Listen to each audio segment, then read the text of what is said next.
जरासंध को केवल हमसे बैर है, मथुरा से नहीं। इसलिए जब तक हम यहां रहेंगे वो किसी ना किसी बहाने से आक्रमण करता रहेगा। परंतु प्रभु, अब उसमें आक्रमण करने की शक्ति ही कहां रही है? वो एक ऐसा अद्भुत प्राणी है कि यदि आप तलवार से उसके दो हिस्से कर दो और उन्हें मुर्दा समझकर उन हिस्सों को फेंक दो तो वो दोनों हिस्से फिर से आपस में जुड़ जाएंगे और जरासंध फिर से जीवित होकर खड़ा हो जाएगा। प्रभु, ये बात तो असंभव है। यह असंभव बात नहीं अक्रूर जी, ये सत्य बात है। वास्तव में उसका शरीर एक तांत्रिक माया से जुड़ा हुआ है। ये कैसी विचित्र बात कर रहे हो कन्हैया? शरीर का तो पूरा एक ही हिस्सा होता है। ये कोई खिलौना थोड़ी है जो दो हिस्सों को जोड़कर बनाया जाए। परंतु उसका शरीर तो ऐसे ही बनाया गया है दाऊ भैया। ताऊ भैया, लगता है कि अब हमें मथुरा नगरी को छोड़कर कहीं और जाना पड़ेगा। ये आप क्या कह रहे हैं प्रभु? आप मथुरा नगरी को छोड़ जाएंगे? हाँ क्रूर जी। परंतु क्यों? इसलिए कि जब तक हम मथुरा में रहेंगे मथुरा संकट में रहेगी। प्रभु, मैं कुछ समझा नहीं। देखिए, जरासंध को केवल हमसे बैर है, मथुरा से नहीं। इसलिए जब तक हम यहां रहेंगे वो किसी ना किसी बहाने से आक्रमण करता रहेगा। परंतु प्रभु, अब उसमें आक्रमण करने की शक्ति ही कहां रही है? कुछ दिन पहले हमारे गुप्तचर जो मगध से लौटे हैं, उनका कहना है कि इतनी बार आपसे हारने के बाद अब उसमें ना तो युद्ध करने की शक्ति है, ना ही साहस। उसके सब साथी ठंडे पड़ गए हैं प्रभु, ठंडे पड़ गए हैं। प्रभु, मैंने सुना है कि एक बड़ी सभा में उन्होंने यह निर्णय किया है कि अभी समय अनुकूल नहीं है, इसलिए सब साथी अपने अपने राज्य को लौट जाएं और अच्छा समय आने की प्रतीक्षा करें।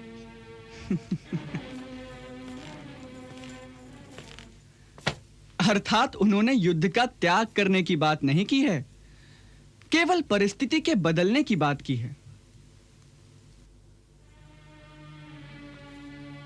इससे एक बात तो स्पष्ट हो जाती है कि मथुरा का संकट केवल टल गया है, अभी समाप्त नहीं हुआ। मैं तुमसे सहमत नहीं हूं कन्हैया। मैं तो समझता हूं कि अब जरासंध के सारे साथी तितर बितर हो रहे हैं, जिससे उनकी शक्ति जो संगठित थी वो बिखर गई है। इसके बाद वो फिर कभी इस ओर आंख उठाकर देखने की हिम्मत नहीं करेगा। हाँ, फिर आप जरासंध को नहीं जानते दाऊ भैया। वो एक ऐसा अद्भुत प्राणी है कि यदि आप तलवार से उसके दो हिस्से कर दो और उन्हें मुर्दा समझकर उन हिस्सों को फेंक दो तो वो दोनों हिस्से फिर से आपस में जुड़ जाएंगे और जरासंध फिर से जीवित होकर खड़ा हो जाएगा।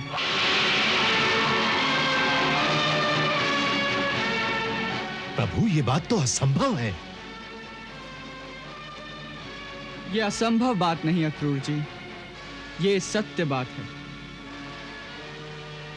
वास्तव में उसका शरीर एक तांत्रिक माया से जुड़ा हुआ है। शरीर जुड़ा हुआ है? ये कैसी विचित्र बात कर रहे हो कन्हैया? शरीर का तो पूरा एक ही हिस्सा होता है।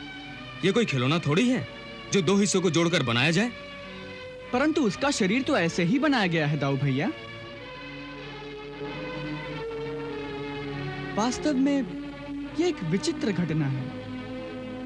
उसके पिता महाराज वृद्धरथ की दो पत्नियां थीं। छोटी के संतान थी, परंतु बड़ी रानी के संतान नहीं थी। इसलिए वो दोनों पति पत्नी संतान प्राप्ति के लिए साधु महात्माओं की बहुत सेवा किया करते थे। एक बार एक परम सिद्ध ऋषि ने उनकी सेवा से प्रसन्न होकर उन्हें एक फल दिया।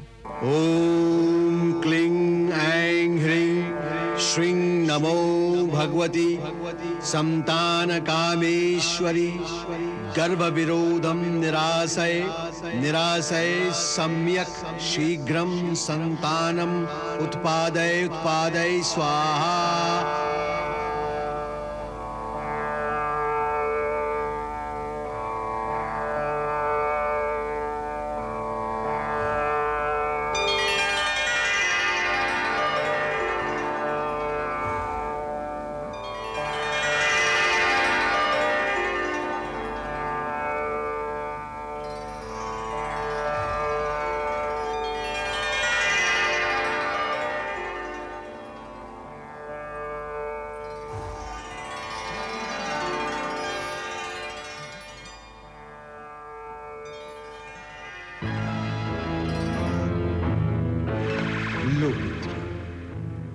इस फल को खा लेना।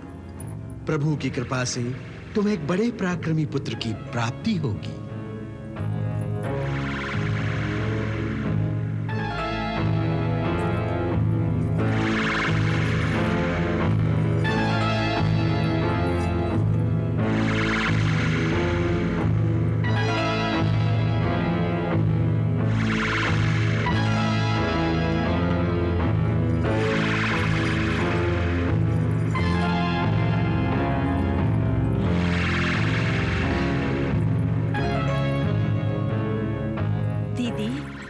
बड़ी भाग्यवान है।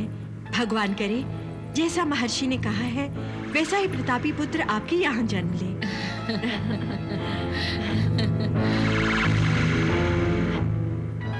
मेरे मन में एक बड़ा सुंदर सा विचार आ रहा है।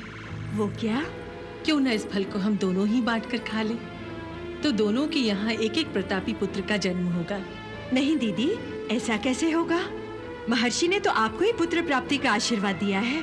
परंतु उनके आशीर्वाद की शक्ति तो इस फल में ही है ना। देखो, महाराज दशरथ को अग्निदेव ने जो खीर दी थी, वो खीर तीनों रानियों ने खाई थी और तीनों के घर पर पुत्रों का जन्म हुआ था कि नहीं? हाँ। तो बस इस फल से भी ऐसा ही होगा। आओ, इसे हम आधा आधा कर लेते हैं।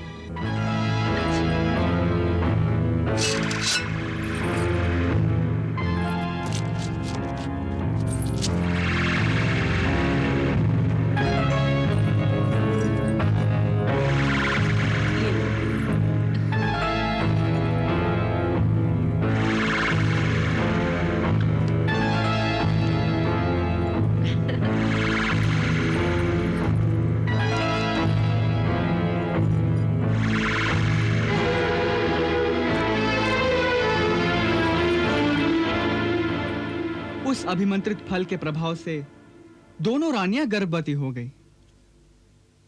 परंतु 10वें महीने में एक बड़ी विचित्र घटना घटी।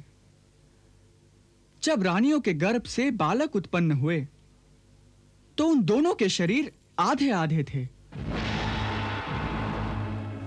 ऐसा लगता था जैसे किसी ने तलवार से एक बालक को 2 हिस्सों में काट दिया हो।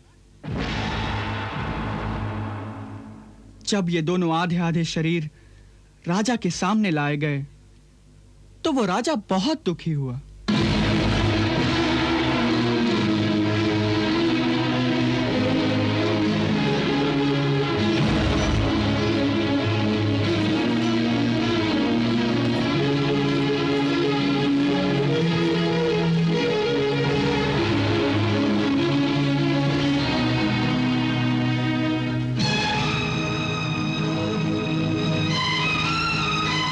मुझे ये क्यों दिखाने लाए हो?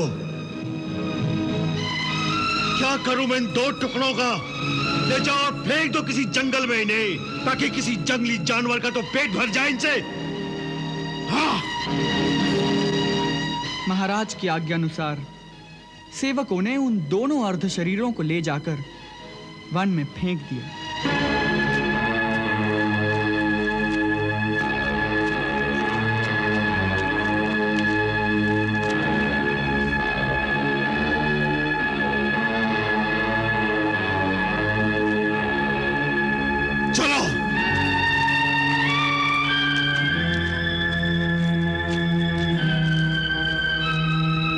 उसी समय उस वन से जरा नाम की एक राक्षसी जा रही थी।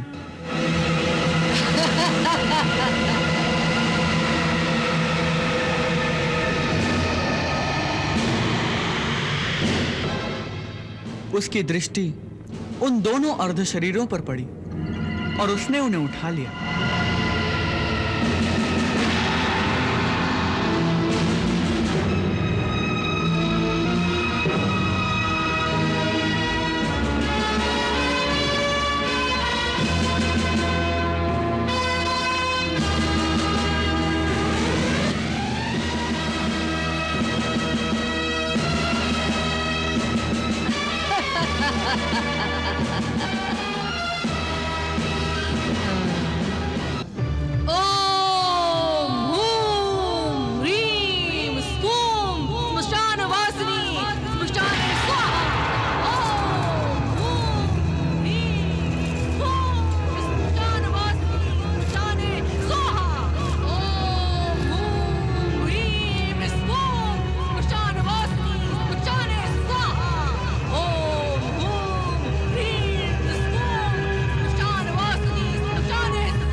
फिर जरा राक्षसी ने वो बालक उसके पिता महाराज वृद्धरथ को जाकर दे दिया, क्योंकि जरा राक्षसी ने उन दोनों टुकड़ों की संधि करके उन्हें जोड़कर एक कर दिया था।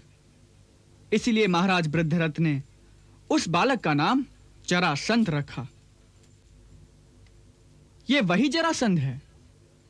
इसके आज भी अगर दो टुकड़े कर दो तो वो दोनों टुकड़े तत्काल फिर से आपस में जुड़ जाएंगे और जरासंध फिर से लड़ने के लिए तैयार हो जाएगा। इसीलिए मैं कहता हूं कि जब तक जरासंध है, मथुरा का संकट समाप्त नहीं होगा। जरासंध जितनी बार हारेगा, उतनी बार वो और खतरनाक होता जाएगा।